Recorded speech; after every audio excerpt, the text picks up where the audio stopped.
everybody, my name is Natasha Rayrock, and today I'm gonna give you a short summary and or review of the fifth book of a series of unfortunate events, The Austere Academy.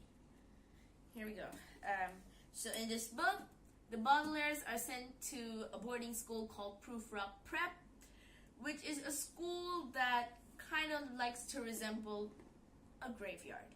So buildings are shaped like gravestones, and school motto, remember you will die, basically makes the Baudelaires extremely nervous about the school without even entering it yet.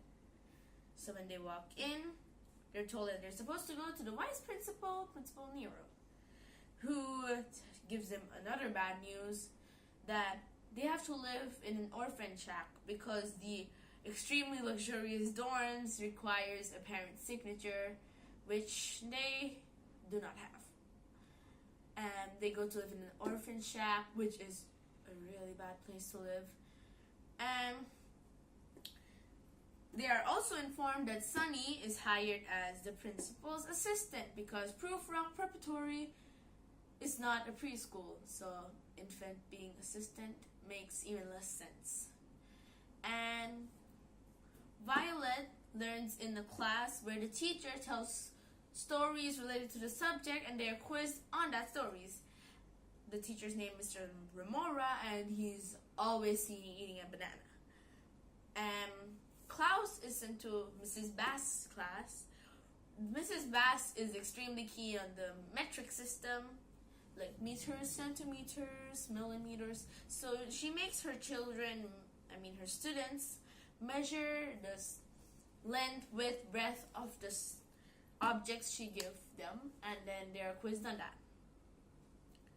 So there's this bully they meet named Carmelita Spatz, who likes to tease them for being orphans and calls them a word she invented called cake sniffers, which makes them feel a little more bad about themselves. They make two triplets, the Quagmire triplets. Why are they two? Because the other triplet died in the fire. So then the Quagmires basically help the Baudelaires feel better about staying at Prufrock Prep. Then, as usual, Count Olaf appears.